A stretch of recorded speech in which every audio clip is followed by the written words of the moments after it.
En 2014, un scandale majeur a secoué l'Asie. McDonald's, KFC et d'autres chaînes de fast-food ont vendu de la viande avariée avec des dates de péremption trafiquées. Accrochez-vous, car ce n'est pas le seul scandale chez les fast-food. Parlons du pink slime, cette pâte rose faite de restes de viande hachée, traitée avec de l'ammoniac.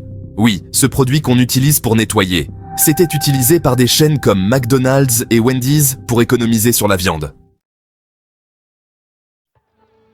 Taco Bell, bien connu pour ses tacos et burritos, a souvent été au cœur de controverses. Cette fois, c'est l'hygiène qui est pointée du doigt.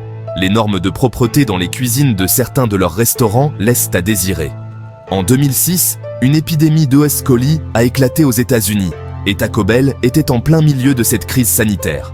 C'était lié aux épinards utilisés par Taco Bell dans ses plats.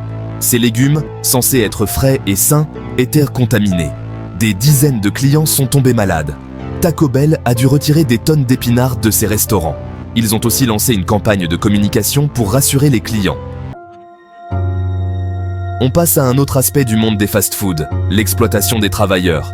Si les burgers sont pas chers, c'est bien parce que quelqu'un paye le prix fort. On parle ici de salaires de misère et de conditions de travail difficiles. Les employés, souvent des étudiants ou des personnes en difficulté, sont exploités. Ils demandent des salaires décents et un meilleur traitement. On continue notre exploration du côté obscur des fast-food avec un scandale qui a éclaboussé Subway il y a quelques années. En 2020, une enquête a révélé que le thon utilisé dans les sandwichs Subway n'était pas vraiment du thon. C'était un mélange de différentes espèces de poissons, bien moins nobles et bien moins chers.